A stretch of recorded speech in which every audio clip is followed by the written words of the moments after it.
Hi friends, I just wanted to do a quick video on the new Awake magazine that's out, the number 3, 2020. This is a Jehovah's Witness publication that I used to have to read when I was a Jehovah's Witness for more than 2 decades. I think back then it came out like twice a month. So here's the new magazine. Is there a cure for prejudice? The images in these publications are always so creepy, and I always felt this way. Look at this. Each person is looking in a totally different direction, and the shadows are very unnatural. Now, we all know that there's subliminal images in these pictures, and that's not what this video is about. But I did just want to show you a couple of things. Notice the picture on page 3. Under the article, Prejudice, Are You Infected? Here you see a rendering of 2 guys walking toward each other.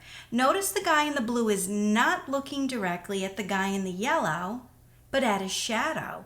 That's the first thing I noticed when I saw this picture. Now, the guy in the yellow, based on his shadow, quite obviously represents a monster. Notice his hunchback and claw-like hands. Well, if the yellow guy represents a monster, then what does the blue guy represent? Well, is that a pencil compass? You know, the tool that we used when we were in school? Either that or it's quite possibly a little more sinister than that. Sneaky, sneaky, evil Watchtower, attempting to plant ideas in people's head without them realizing, making them vulnerable to your subtle influence. So anyway, this magazine claims to present 5 principles which have helped many people combat prejudice. So here's just a few. It talks about misinformation and having empathy for others. It says, don't be egotistical. Those who are blind have strengths too. It recommends expanding one's circle of friends, but be very careful with whom you associate. It says it's not prejudicial to avoid friendship with unscrupulous individuals. Of course, Watchtower, of course, we've heard this. Those of us who have had any dealings with you, we've heard this all of our lives. And lastly, show love. It appears that the Awake magazine has sunk to simply just an advertisement for jw.org. So the magazine next goes on to explain how human governments have a poor record of changing people's prejudiced attitudes. It explains all about how wonderful Jehovah's kingdom will be, as all of us who have had any dealings with Jehovah's Witnesses well know.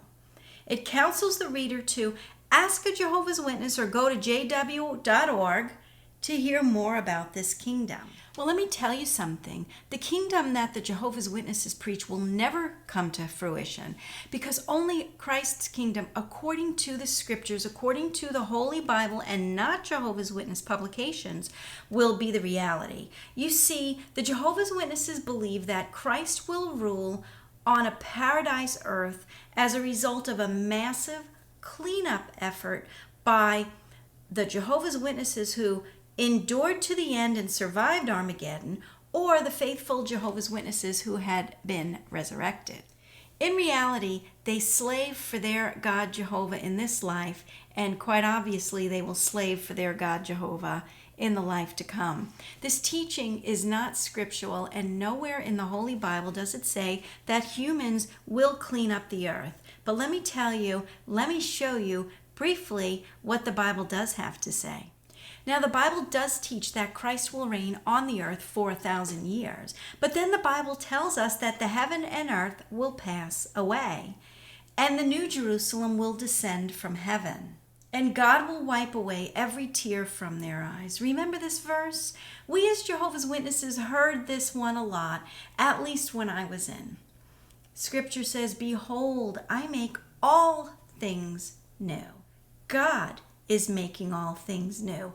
Jehovah's Witnesses will not be cleaning up the earth. It says the light of the holy city will be clear as crystal. The city will be pure gold, and the foundations will be all manner of precious stones. There will be no sun nor moon, for the Lamb will be the light. So read Revelation chapter 21 for more details about this holy city which descends out of heaven, and this is where the followers of Christ will live out eternity. So tell me, why would you want to strive to live in Jehovah's kingdom when Christ's kingdom, according to scriptures, is so much greater. Once a slave, always a slave, I guess. So that's it for the new Awake, friends. This was an easy one. I'll be reviewing the new Watchtower that just came out to give you a recap of that as well. But take a look at the front of that new Watchtower. Is it just me, or is there something just not right with this creepy picture? Anyway, stay tuned for more recaps of the Always Rejoice Convention as I've been doing. I'm just waiting for Saturday afternoon to post. Thank you so much for liking and subscribing to my videos.